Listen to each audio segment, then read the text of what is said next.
Hello and welcome to the Recreation to Recreation podcast, the show where we explore the stories of people who have turned the activity that they love into positive change for our world. My name is Jen, and I'll be your sidekick on this adventure as we treasure hunt for gems of insight and wisdom while exploring the planet with our inspiring guests. For today's adventure, we're heading to Canada, Japan, and beyond with Malcolm to explore his world of memory, illusion, and the art of preservation.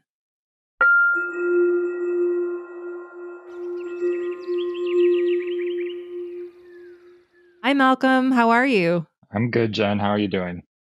I'm good, thanks. Thanks for joining me today. So, for those who are listening, this is a very special interview for me. It's someone that I wanted to interview since I began my podcast. You are going to be listening to me talk to my brother. Yeah, the other child.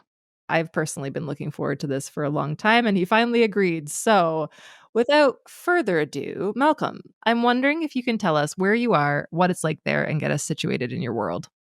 I am in my studio, which is near Lake Huron here in Ontario, and it is dark outside, cool, feels like it might rain, so it's a perfect evening. As you well know, because you've been a very kind listener of the podcast, we get to do the weird and wonderful questions. Oh boy. Okay. First things first. Which Disney character do you feel affinity with?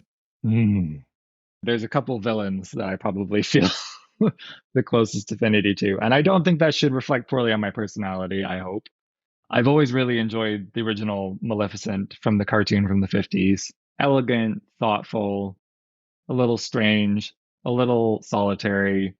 I think villains are underappreciated sometimes, character-wise. I think they're more often than not misunderstood, and there's usually some sort of core hurt at the bottom of them. And that's not why I relate to them, but I think that makes them more complex and therefore more interesting. That's why I like some of the more modern movies where they actually explore the stories of the villain so that you get Yes. to know them a little bit more. There's a lot of gray area. So, yeah, appreciate that very much. Do you have a favorite number and why? Since I was a kid, my favorite number was 13. I think because no one else wanted it. I always just liked that there was never any fighting over it. In Mm, fact, I have a really strong memory of winning 2 school raffles because no one wanted ticket 13. amazing. I have a tendency to like things because I feel like maybe other people don't appreciate them enough. I think that's a really good point, actually. And I think that's something that's going to come up a lot in this conversation. Definitely. Is there such a thing as objective beauty? I would say no. I think there's such a thing as agreed upon beauty standard, Hmm. but that changes over time, and that's the benefit of being able to look at art through such a long period, is that we're able to see, at least in terms of beauty of ourselves, that has changed so drastically over the centuries. Entirely unreliable because the things that survive are subjective as well. But there's standards of beauty that I think are interesting. If anything, beauty is one of those ones that cannot be pinned down, and that's why it's so special. Mm. And I was just thinking too, obviously there's standards of beauty in terms of what humans look like, but in terms of landscape Mhm. or other things that we would call beautiful. Well, what I love is that for every sunny, bucolic landscape painting, there is someone who painted a lighthouse at night. Hmm. Someone's always looking for the other perspective. And that's where I live quite comfortably. And I think there can be mass agreements on beauty, but I don't think there's a definitive rule for beauty. Love that answer. I do have a quote about beauty that I thought was really interesting. It's one of my favorites from a Canadian artist, Agnes Martin. Beauty's in your mind, not in the rose. And that because all of our minds are different, so is our beauty. Hmm. It's also representative of everything is in Yep, your mind. exactly so. Not just beauty, but everything, perception of everything. It's how we look at it, how the meaning we choose to place on the things that we witness, the things that we experience. Well, we can Absolutely. Just leave it there and we'll be talking about that later for sure. If you were given an all expenses paid trip, where would you go? I'm not a big travel person usually. I'm very much a homebody. I'm like the opposite of you in that it's like I find that life itself is kind of adventurous enough in a lot of ways, but one of my favorite places I ever went to was Kyoto, and I would go back there with no hesitation. But I also would really like to see the Arctic Circle. And I would say, too, I had a very different definition of adventure. And I would say that the last 5 years that definition has shifted for me quite significantly. Mm. And I really appreciate the adventure of the everyday in a way that I didn't before. So we're slowly coming to meet in the middle on certain Which things. is very unexpected considering our trajectories previously. Yeah. Which I'm really looking forward to exploring in this conversation. Mm. What's your favorite time within a 24-hour period? Nighttime, without a doubt. Everything gets quiet. Everything shifts to being almost like another planet. And especially as you know, out here, it's dark is dark. It's not like when either of us or I've been living in a city when there's a sort of artificial daylight that happens at night. Out here, it gets pitch black. There's no light pollution, and nature has its own schedule that it gets up to, and that is my favorite.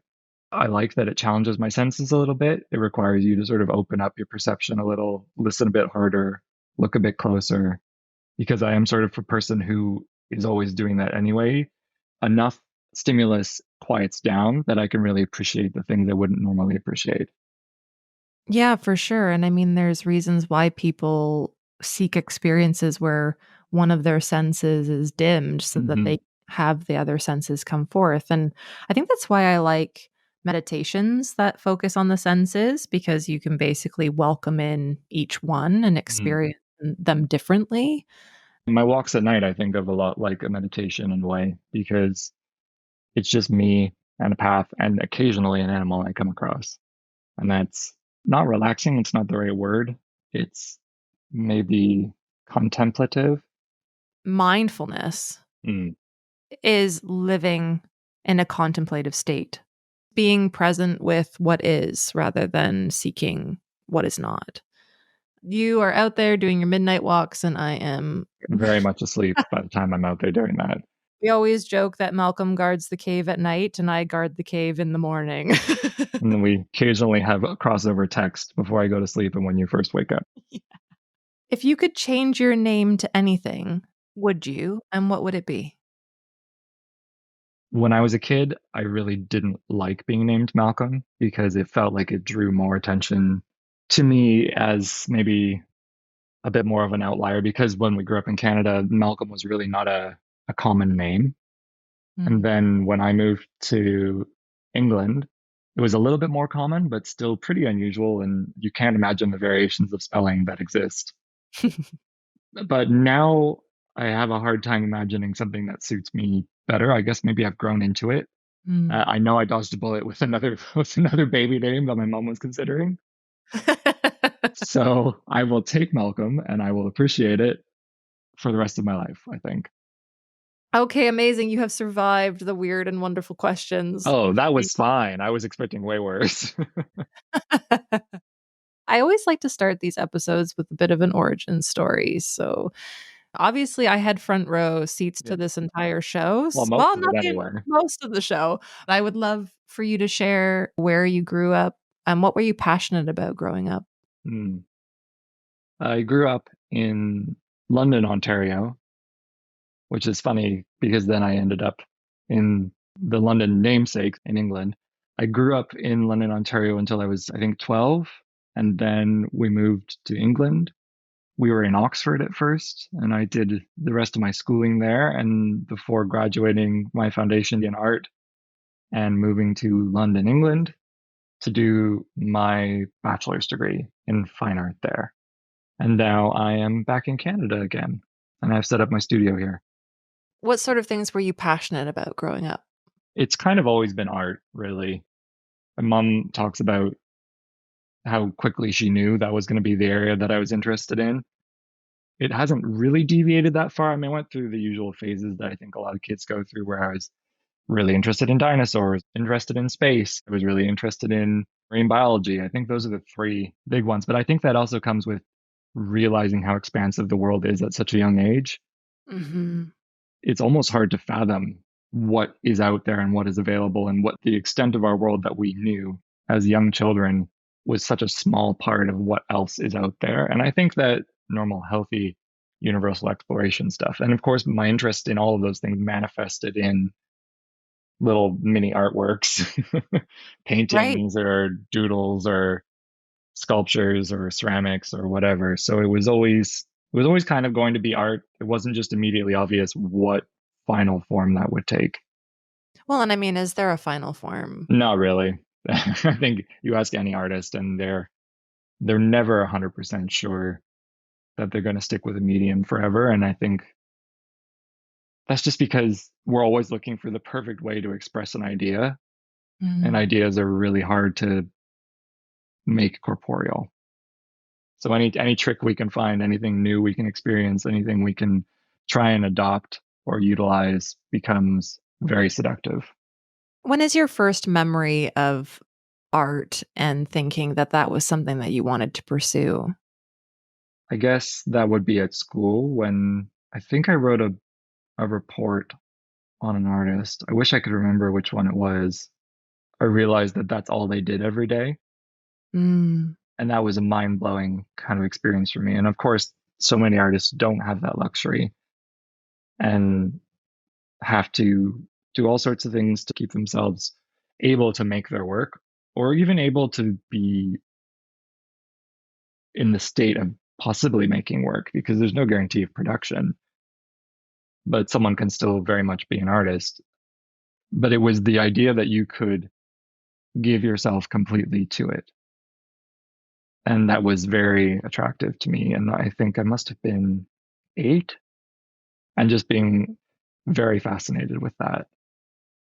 I wonder if your report was on Frida Kahlo. Probably, probably. I've always been a big fan, and I remember when I saw her work, it was so visceral that it Mm. felt like it was almost something I shouldn't be looking at as a kid, because everything was so laid bare. There's straightforward stuff like the nudity elements, but at the same time, she addressed a lot of pain and experience in her work, and her life was so challenging in so many ways that it felt like it was almost too much for me to comprehend at that age. Mhm. And as I've gotten older, I've only come to appreciate her more. Yeah, absolutely. It's funny to me that obviously you very clearly had artistic talent and I did not. I'm good at other stuff, You're but good at lots of stuff that I'm but not good at. So, well, we're two sides of the coin, which has been something that I've really come to appreciate deeply over the years as we've gotten to know each other more. I had quite a negative experience with art at high school in terms of having a teacher basically tell me that I had zero talent and shouldn't come back because I dragged the grade average down. oh no. But I would have to say, like, in later years, especially through the growth of our friendship, you've encouraged me to see myself as creative through different avenues. And one of the very vivid memories that I have from childhood, which actually we've talked about this and we're going to Mm, talk about memory today. I actually don't have a lot of memories from childhood. Like, it's a mm. running family joke that You just have to ask me keep a question. reminding you that you had a good childhood. Yeah. I mean, that's the thing. Mom's like, "Do you remember that birthday party that we threw for you?" I'm like, "No." You had a great I time. was there. But you have an incredible memory, and Mm, so I've almost grown up relying on you filling in the blanks for me, which I am really grateful for. But what I do have very vivid memories of growing up was your love of magic. mm, It's amazing to me that some of my clearest memories from a time in my life where I don't have a lot are of things like that, and just watching you be this beautiful representation of someone who just loved what they loved. What do you think it was about magic, and I'm saying that in the widest sense of the term, that really appealed to you? Like you say, it's magic in a broad sense in that it encompasses stage magic, magic and illusions. And I think it's probably the same sort of thing that I love about learning about how films are made. For example, how do things that seem impossible happen? What is that feeling we get in our bodies when we see something that, even though we've told ourselves isn't possible, it looks possible? How easy are we to fool? How easy is it to be maybe overtaken by that sensation that there is maybe something we don't understand that could be out there? I mean, that sort of thing is, it's always been something that I found drew me. And I wasn't really sure why for the longest time, but I didn't really question it. It felt special. It felt like every person experienced it differently. It felt like something that was written about and talked about and explored and celebrated. Something about going to a darkened space and being shown something that couldn't possibly be real, but felt like something, to make a feeling out of nothing.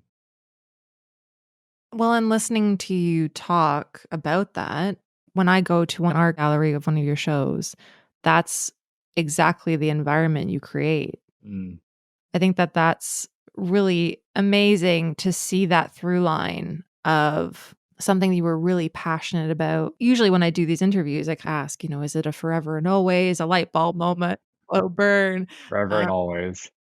Forever and always, and I think that there's something so wonderful about that, but you've also navigated many different ways of bringing this forward in the world through the work that you do, and I don't even necessarily wanna call it work because it really is a calling to create what you feel you have to. Yeah, it's sort of, it's I prefer to it more as like a compulsion.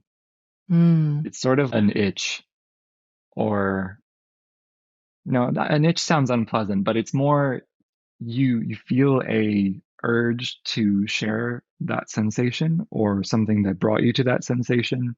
And it's not necessarily about sharing it with as many people as possible. Even one person can be enough. It's holding a mirror up to the world in a way that you can see and you want other people to maybe notice. It's noticing something that maybe otherwise is ignored or passed by, that you've picked up on, that you want to celebrate. And I think, I've said before when I've talked about my work, they end up sort of like love letters at first to the thing that I want to focus on. And that could be anything. That could be the way something produces a specific sound, or the way a slant of light looks on something, or the way wind moves through something. It's very sensory. It's usually something very small that is only noticed when everything else around it is removed. Mm. It's putting a spotlight, which works for me very much in a dark room, on something unexpected without the desire for shock or sensationalism, but rather maybe with a sort of attempt to kind of capture it in enough of a way that it stays around longer than it would in nature. This is sort of foundational in terms of all the directions I wanted to go with this conversation. I can see how we can talk about capturing the essence of something. And I know that a big part of your work, which also directly echoes the way that you live your life in a sort of minimalist fashion, which is distilling something down to its essence to see if it's recognizable enough to spark a memory or to Mhm. elicit some kind of reaction in someone. And I guess that's where it kind of brings me forward with magic and illusion and basically you becoming an illusionist. You but maybe we could talk a little bit about that and just how you came to discover and really understand how to do that.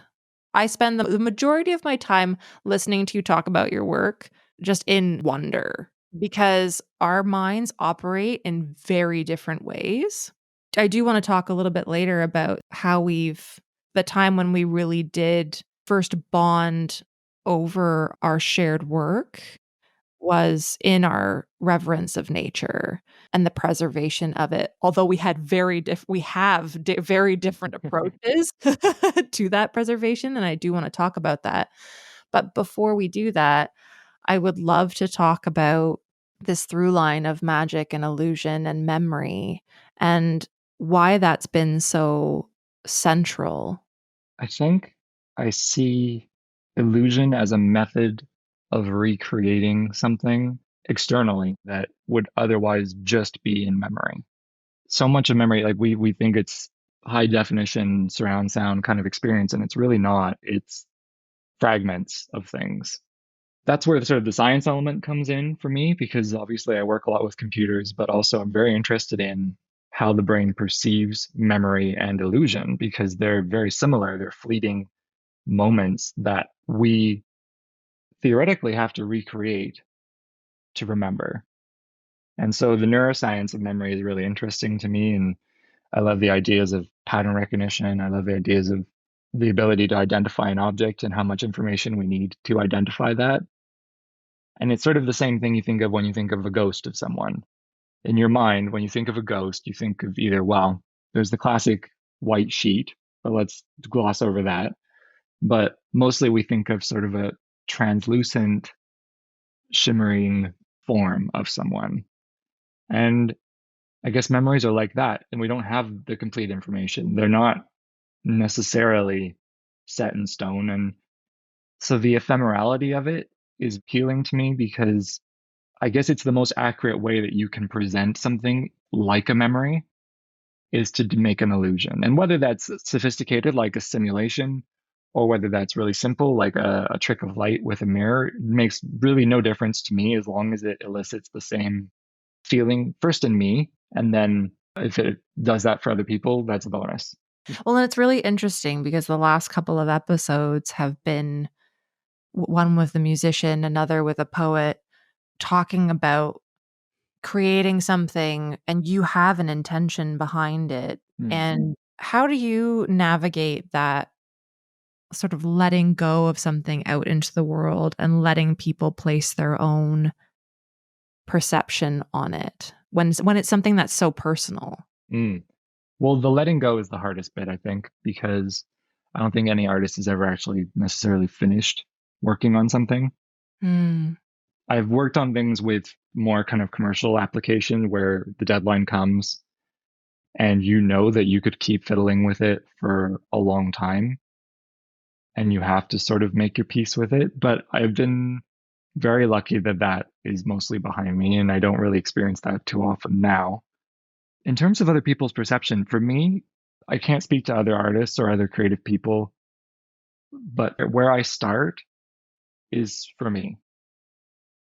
I don't necessarily need to tell people my memory of something so that they experience it in exactly the way that I experienced it. That's not really the goal for me. In fact, if anything, the reduction and refinement of something is an opportunity to not only present something the way that I see it in my own mind, but also in such a purified form that it gives people opportunity to make their own connection with it. And that's always been quite a joy when I'm showing a piece of work and somebody says, "Oh, this makes me think of dot dot dot. It reminds me of a memory from when I was a kid when dot dot dot." That is absolutely the goal. And some of them have been wildly far from the source material.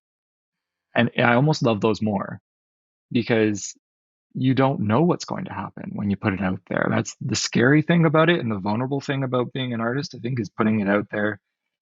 And I don't know if you necessarily hope someone's going to like it specifically, but you hope that it's going to connect with somebody.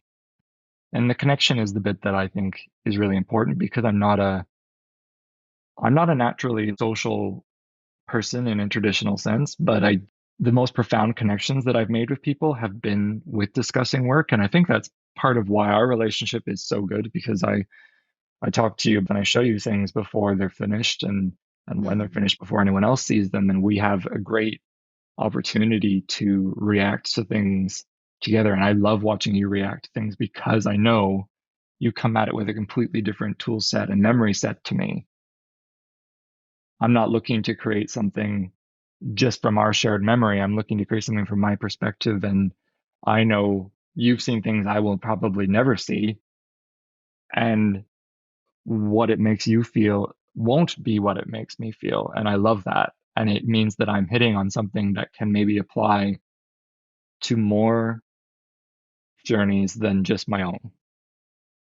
And I think that's something that's just valuable in life is to seek others who are not just in an echo chamber. Mm, Seek people who are very different from you, see the world in a different way, have a different skill set, memory set, experience set, so that when we're having conversation, we're evolving. hmm And I think that it's very easy to seek the comfort of people that agree with you. But not only that, and I was going to say that the other thing that's really important is people who are honest, Yes. because it's very easy to someone just to pat you on the head and go, okay, you did it. Well done. It looks great. And I think most artists would say they need to know that if you don't like something, that you'll tell them. I'm very lucky in that I have a small collection of close friends who I know I can send something to, and they will tell me absolutely how they feel about something. And that is a nice feeling. It's sort of a pre-release release. And then you either, it's funny because it's like trying to decide between one thing and another. Either you're sure that you know that's what you want when you hear other people react to it, or when they say the other, you instinctually have a repulse reaction or a tension reaction, and you go, okay, this was my insecurity about it all along. I should have listened to that and I should have acted on that. And then sometimes things go back to the drawing board, and that is very much part of the process. Once again, I think that's just such a wider life lesson in general. It's also finding a balance, as you said, between following your own intuition and having a trusted group of people that you can bounce ideas off of, or if you're having to make big decisions, you learning to trust yourself, but then also having a trustworthy peanut gallery Mhm. who, as you said, are willing to bring honesty to the table, knowing that there really isn't right or wrong, especially when it comes to art. Like there isn't. There are no rules. Yeah, and that was always Yeah. my problem in educational setting with art. I went through art school in a very traditional sense, and I always thought it was really difficult to set down criteria for assessing artwork because it's so personal, because it's so subjective. How do you place value on something? Or in a more binary way, do you pass or fail something? How do we decide something is successful or not?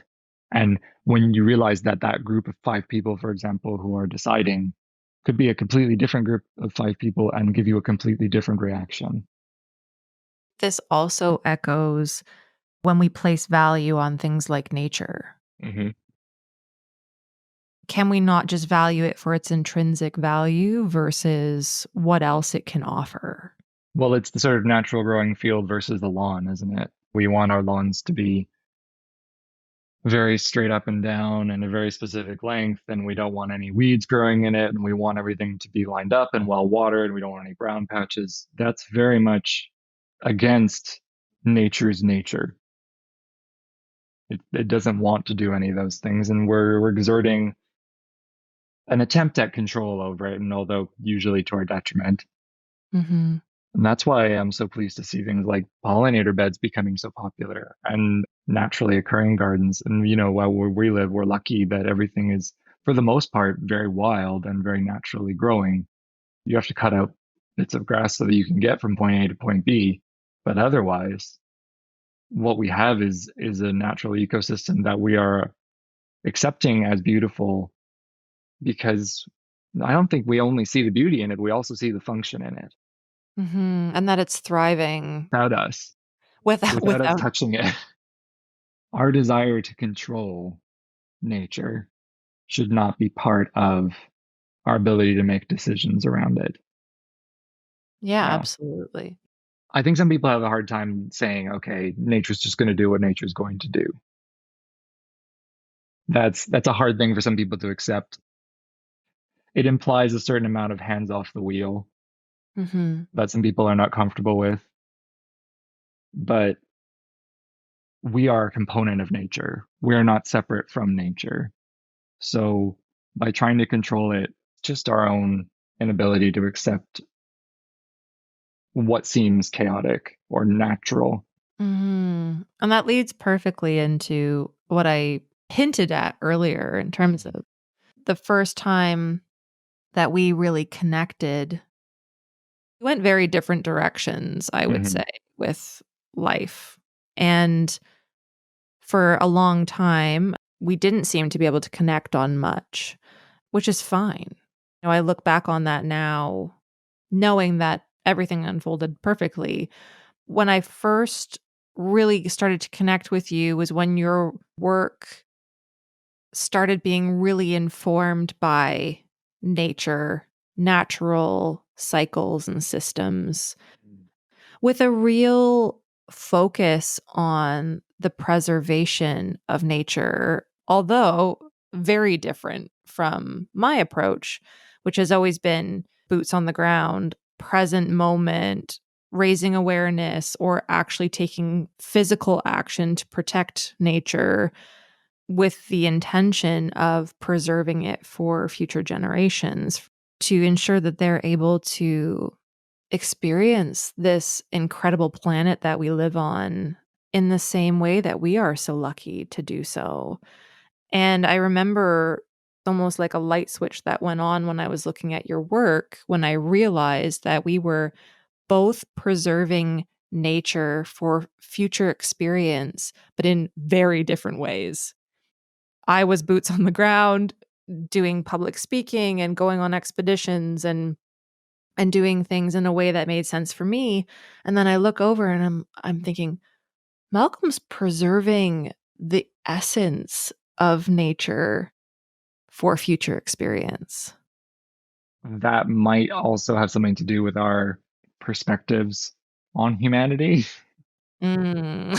I mean, I would love to be the eternal optimist and say, okay, we're going to figure it out. We're going to learn how to coexist with nature in a way that doesn't completely destroy it. But even looking at the shifts in biodiversity over time, Mhm. I feel compelled to preserve the things that I think are special. And those may not be, I think I said before, we don't consider ourselves part of nature, but we very much are. Mhm. And those may be down to human interaction, and they may be, or they may be just a human and something out in what we would call nature. It's sort of the same way I feel about memories. It's the preserving a memory of nature is very much sort of the underlying theme. And it took a while for that to even present itself to me. Mhm. Because I think most artists would tell you they follow their gut in a certain amount of ways to see what comes of exploration and what comes of personal thought. And what I found more often than not was that I was worried that these fleeting moments, that memory wouldn't be enough, Mm. or that you could never tell a story of that memory as well as you could try to capture and show it in a different way. And that very much dictated material as well for me. I mean, obviously, there are other components, which we'll talk about, I'm sure, eventually. But the use of digital is not like I'm not using technology because I think technology is necessarily inspiring, but rather because it's the best tool to express this ephemerality and fleeting nature of what I'm showing. Back in the day, I probably would have used a very different media, but I would have wanted to accomplish the same result. And technology, it feels ephemeral, it feels vulnerable a lot of the time. As you know, like when I'm setting things up, things go wrong. Yeah. So there's a vulnerability to the work and a potential that formats will become outdated or display technology will become outdated to the point where either the work stops and it's gone or it takes on a different form. So, in a way, it is very much like human memory in that we do have to preserve it, we do have to take care of it. And so it's a double preservation, preserving a feeling from nature in a medium that also needs to be preserved, but maybe it's an attempt to create a backup copy and saying, okay, if the worst happens, we have this. And it's not exactly the same, but it's close enough that maybe we can still use it to either remind ourselves of how special something was or try to explain to someone how special something was. And I think it's really interesting if you look at storytelling that's really compelling to a lot of people right now tends to be sort of post-apocalyptic. Mm, What would life be like if we lost all of these things as we face significant degradation of this amazing planet that we are so lucky to live on?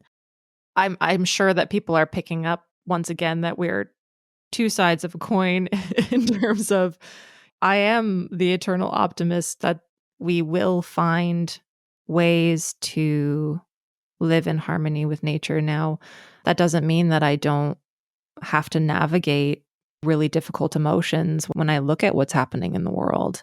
It can be very easy to be flooded with pessimism and to lose this hope that I feel very deeply within myself that mm, there is a massive shift happening in the world. I think it's a really exciting time to be alive. Just to nod to technology again, in terms of seeing the solutions that are coming out of technology mhm. to preserve nature, to protect it. And so I think this is just a very cool conversation that I know we have quite regularly, Yeah. but I'm hoping that by sharing this through the podcast that this might encourage other people to have this type of conversation as well when it comes to the diversity of ways that we can protect the things that we love, especially given that this podcast was really inspired by the fact that people are out there loving things so intensely that they're willing to shape their life around it. It's strange because, you mentioned popular culture and talking about these post-apocalyptic scenarios, these ones that are sort of almost post-human, where something very drastic has happened. We're often shown a world where nature just reacts and just fills in the void that we leave behind. Right. And we talk about science fiction, but in reality, a lot of it really belongs probably more under the heading of speculative fiction, Mm. where it's more sort of, okay, if we stopped producing pollution right now, cars disappeared, if all the buildings stopped using air conditioning and so on, nature would just fill it back in. The concrete would eventually crumble, the roads would fall apart. Everything that we've built, we're constantly attempting to fight to keep from being reabsorbed. And I think maybe some of us are scared of the idea that we are a blip compared to the scale of other things that are at play. Mhm. And that's why I like playing with scale in my work as well.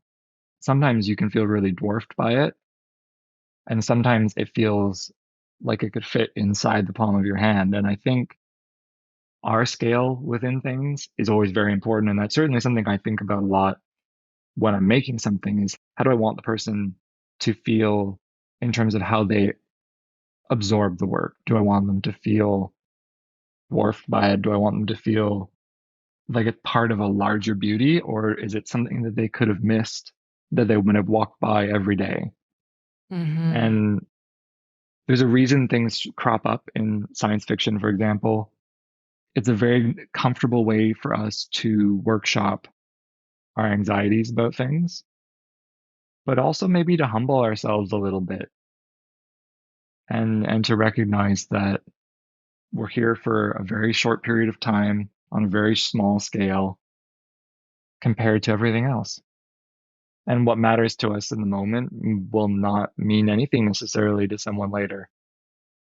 So not really much is reflected my medium in terms of whether it's something like a piece of software on a screen or a projection or something in glass or something in mirror, which are sort of the mediums I work in the most, is that it can be broken.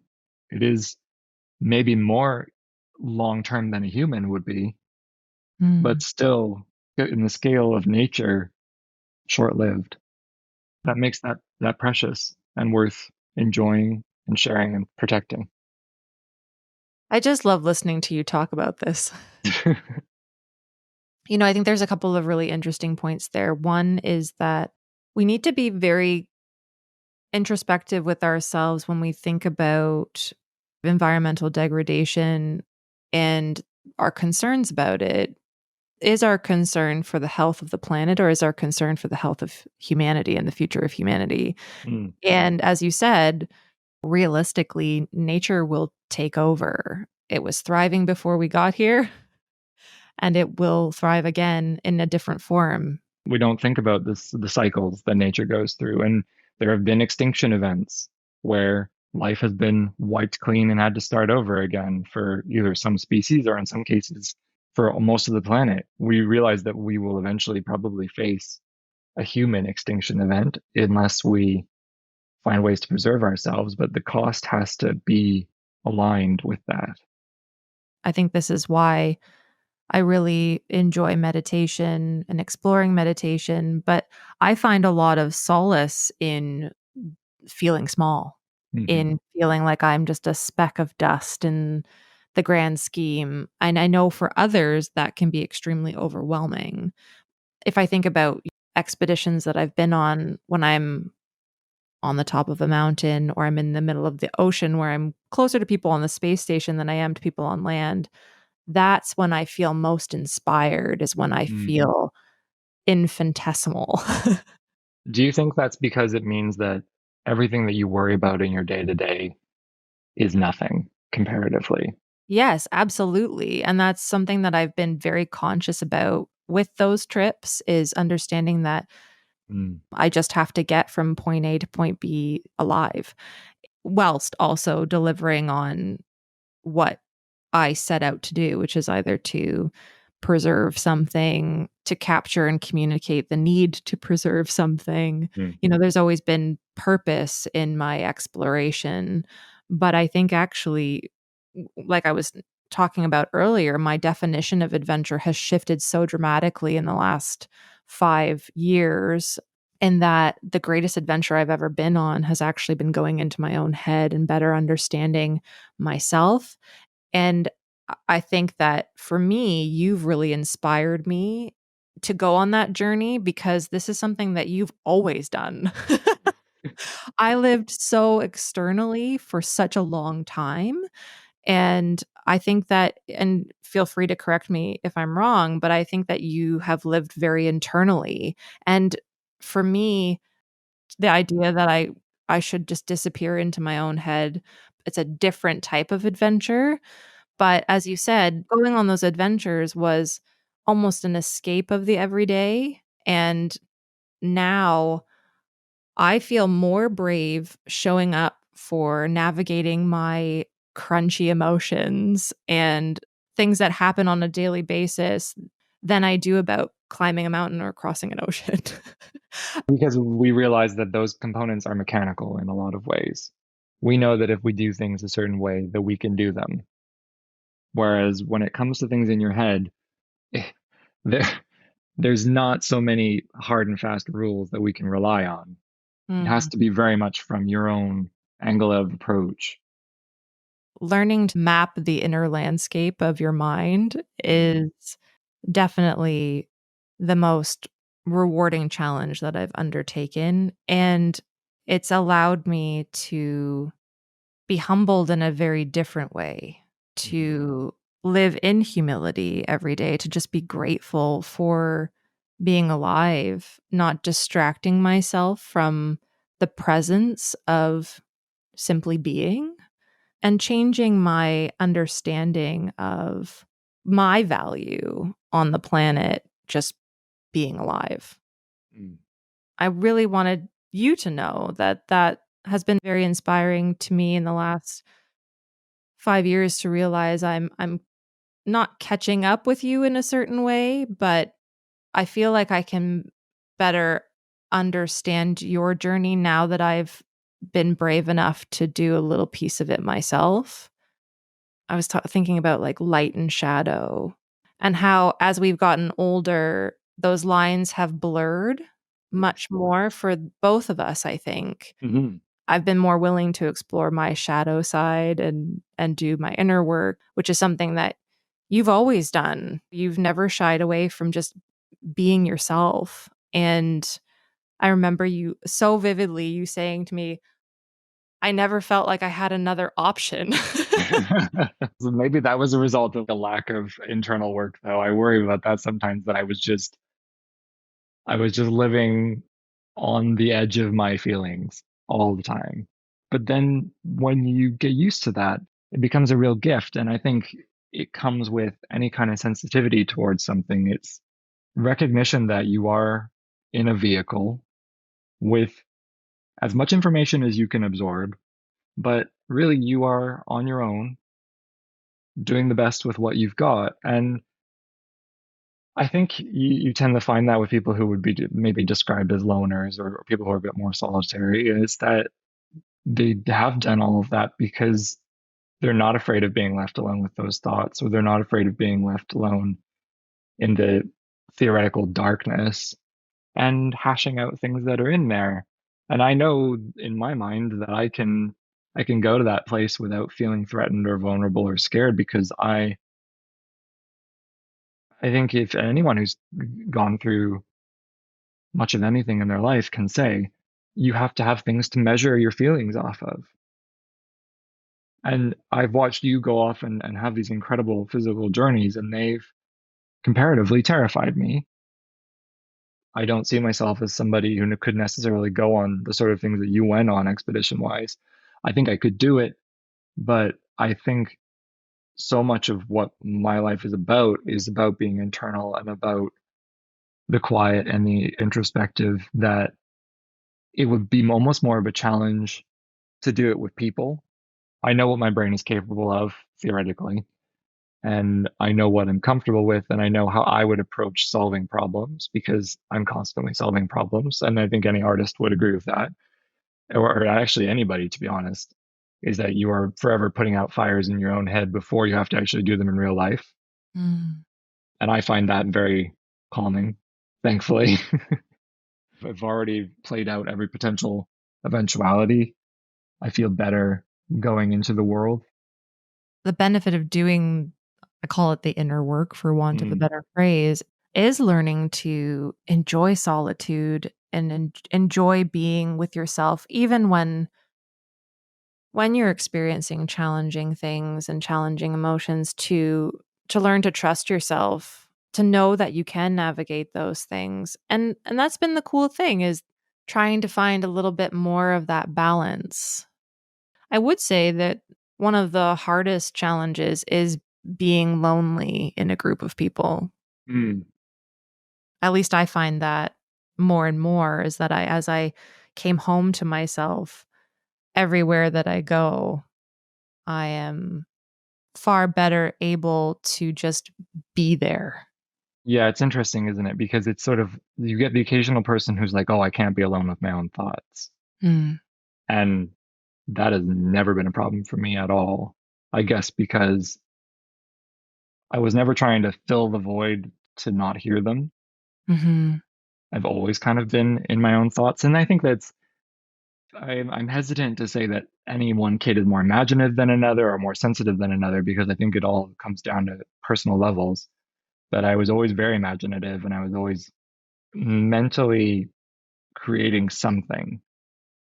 And I think it maybe comes with the scope of doing that constantly in your head, means that you're not afraid to have those conversations, and failures in your mind don't constitute failures in real life. So there's a sort of safety net of working in your head first. But the problem that comes with that then, as a creative person, or as an artist, is that you then have to make the thing, which can be challenging. And in my case, I have a tendency to come up with things that I've not done before. you kind of start fresh every time. And that is both terrifying and exhilarating, I think, in equal measure. You have to do the idea justice rather than going the other way around. You have to go, okay, what is the best way to get this across? And then humble yourself before the process of doing that. And whatever the best way to make it is, that's going to be what you're going to do because the idea deserves it, or the thing that you care about so much to make an idea about it deserves it.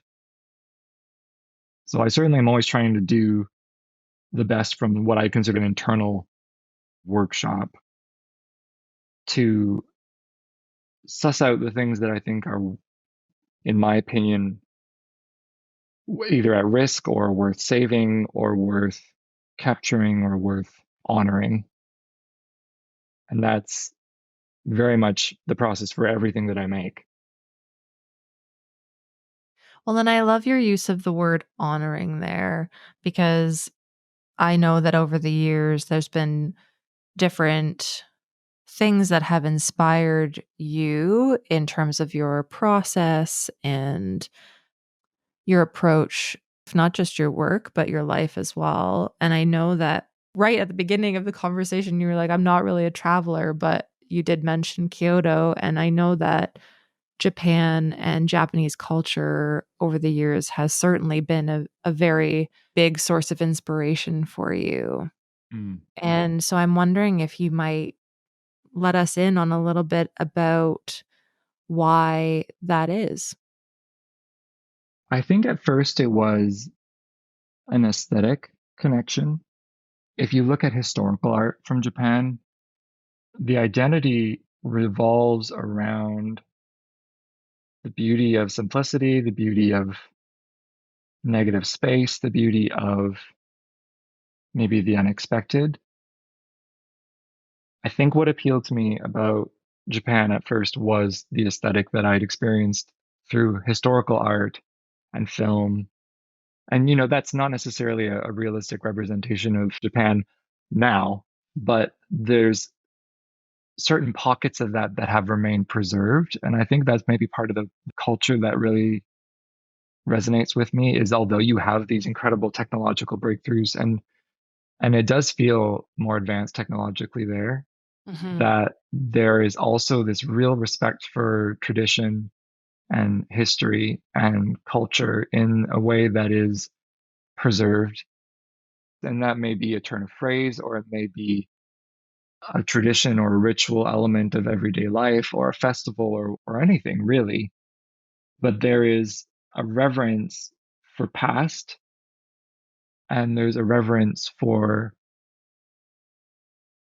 I think historically, there's a reverence for quiet and solitude. Again, we're talking about this sort of not loneliness, but solitude. And I think Mhm. that's very much in line with Zen Buddhism and Shinto from those time periods in Japan's history where it was about honoring nature and about representing the simplicity of the beauty of nature, or at least the perceived beauty of nature, in the cleanest way possible. Because any culture is capable of producing very Baroque, very detailed, very extravagant works of art. And there certainly are pieces of that in history in Japan as well. But the pieces that really spoke to me were always these historical pieces done either in black lacquer or ink or done as inlay or done as these tiny little objects. They felt like a celebration of one thing. Mhm. And that's, I think, what really drew me to Japanese art, especially, is there's a period there where things that were for everyday life, for the most part, because ritual was so part of an everyday life there, became moments to celebrate something uniquely. We talk about a folding screen, for example, or a tea caddy, or a tray, and they're decorated in the most extravagant way, but with the most restraint. And I think the beauty of the restraint is that it sings out a very singular note of celebration for that one thing.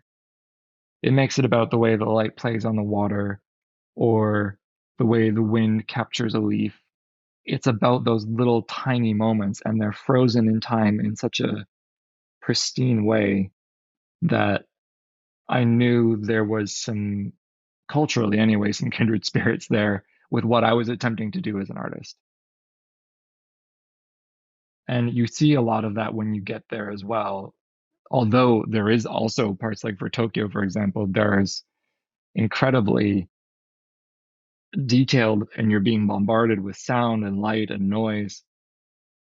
And then you turn a corner and it's a little pedestrian street and everything's lit with paper lanterns. And you have that juxtaposition that I guess also exists in my work. I use technology to make something that feels less about technology and less about the digital and more about the feeling.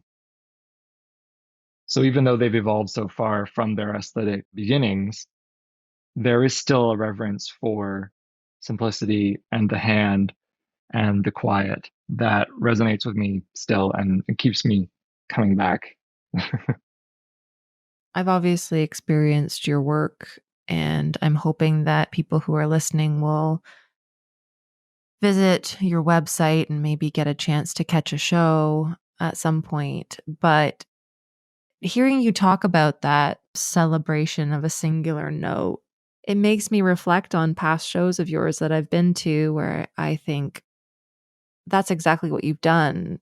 Each piece is a distilled note, a hint, a memory of something, but that all together the show is a harmony or it's a melody that is an ode to the theme that you're bringing together with all the different notes. So Mm.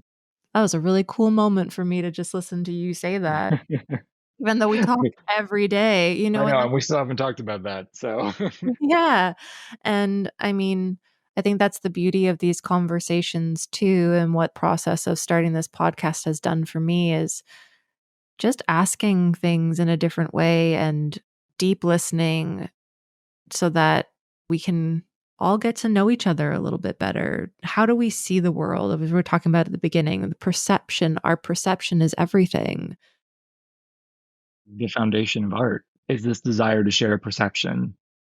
It's a desire to share the way that you see the world. It doesn't necessarily demand that you do see it the same way. It's an outreach experience. This is how I see things. This is what I value. This is what I cherish. Maybe someone out there will feel the same way. And they might not feel the same way from the same direction, but they might be able to value what you value in a similar enough way that you can find people that you connect with. And that's always been a bit of a surprise, really, was people who come out of the blue and message you or send you an email and say, this really spoke to me or connected with me. That's the magic of what art can do if you're not someone who is social in a traditional sense. Mm. The work has always spoken more about me than I could ever do. This is a new thing, the interviewing element, but the work has usually been the interview. And I'm honored that you came on the show and once again, you've come outside of your comfort zone to be on the show. And I really recognize that and I honor that too. And I was just thinking to sort of wrap up that piece around why you're so inspired by Japan. I remember you introducing me to the Japanese philosophy of Ma, which is Mm. between the breath, pause, space. And I was just listening to you talk about creating the art, but then it's giving it the space to be interpreted in a different way. It's giving it that breath for introspection and I remember watching this video of this wonderful woman explaining this philosophy and saying that even in Japanese business meetings there are cultivated moments of silence so that people can take a moment to collect their thoughts, gift everyone that space for response rather than reaction. And that's certainly something that I've been cultivating in my own mind and in the way that I live my life by being more meditative, contemplative, present, gifting myself the space between things. And so just listening to you there, I hadn't really put two and two together in terms of experiencing an artwork within that framework to say it's created, it's there, and then the space is given for all of us to sort of come in and have our own perception of it. So I Well, just, and it's funny to talk about this, because I'm not 100% on this. I'll have to check, but I seem to remember that the characters for Ma are the shape of a gate. mm. No, I think But you're it's right. it's such a perfect representation of the philosophy, and that, of course, is something that Japan historically has done exceptionally well, is that there's been meaning to every movement. And what may seem like unnecessary ritual or unnecessary behavior is actually loaded with meaning and feeling. And we talk about that juxtaposition of technology and history. And I remember walking through Shinjuku, and it's apartment buildings and office buildings, and they're all different, which is part of the joy of Japanese architecture, is that it seems to be fearless. And then coming across this patch where light seemed to fall off and set back away from the road a little bit was this shrine in the middle of town, on the Mm. middle of a busy street, with taxis going past and billboards, and having this small wooden shrine essentially in darkness, recessed from the street, was this breath, this moment, this quiet. And I chase those kind of sensations both with my work and personally. And that part of what really drew me to come and move back out here and be your neighbor is that quiet is a real luxury in terms of Mhm. thought and in terms of making sure that you have the capacity to give significance to the things that matter to you. I think that is such a beautiful place to ask you the main question that I ask in all of these interviews, if that's okay with you. Mhm. What do you think is the meaning and purpose of life, the universe, and everything? I've heard so many people answer this. It's so different every time that I'm kind of a bit daunted by it. But I can tell you what I think the purpose is as far as I'm concerned. And I think it is to seek out beauty. And I don't mean beauty in a prescribed way or in a way that, oh, that's pleasant to look at or that's easy to look at, but rather seek out what you specifically find beautiful. And whether you have to make it or whether you have to expose yourself to endless things to find it, I think it's a journey worth taking. And I really am a real proponent of feeding your head as much as possible. And whether that's literature, painting, sculpture, music, film, absorb everything, because you will find things within that where people see the same thing that you do, or they shine a light on something in a way that you normally wouldn't. That's the perfect Malcolm answer. The quest for beauty is, what else is there to live for, really? It really could be anything.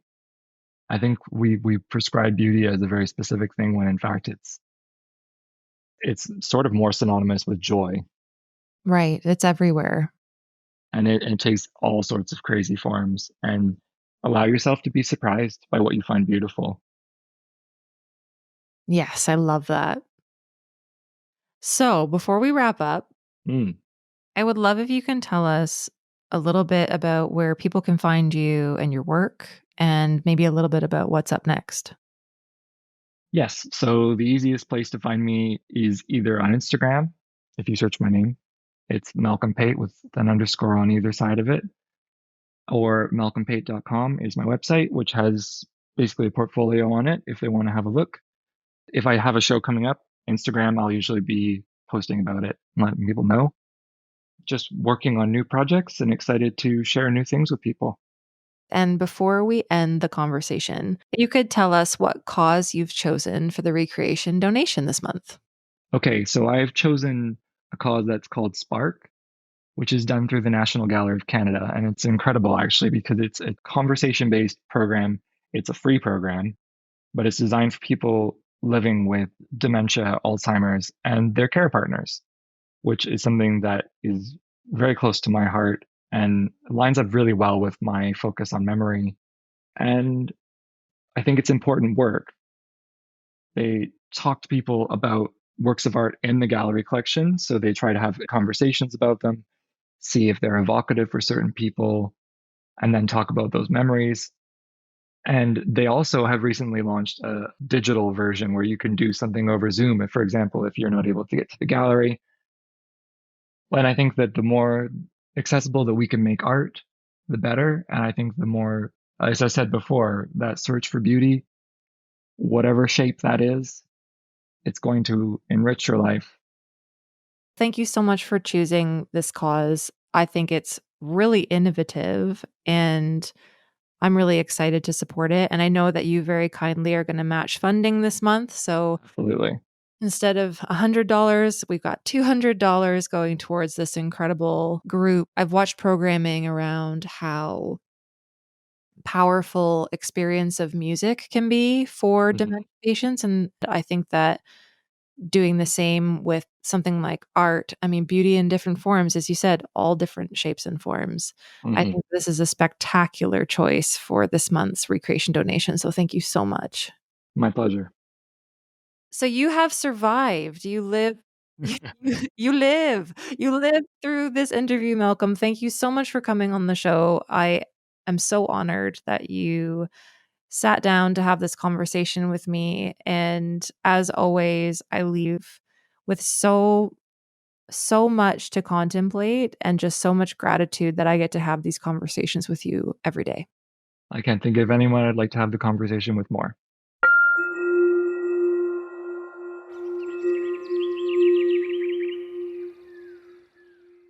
This month's recreation donation is in support of the Spark program at the National Gallery of Canada. As you now know from exploring with Malcolm and I in this episode, this is a free program for individuals living with dementia and their care partners that invites them into the gallery, either in person or online, to welcome conversation and spark connection through viewing art together. Whether you can volunteer your time, money, or your voice, we hope you'll head over to our Patreon page to find out the different ways you can support their unique version of recreation for the world. Please take the time to let us know what the stories we explored in this episode meant to you. And if you do take action to support this month's cause, thank you. Thanks for joining us for this episode of Recreation to Recreation. If you or someone you know has a unique and inspiring story to tell, make sure to reach out so we can share it with the world. Until next time, keep happy, keep healthy, and keep exploring.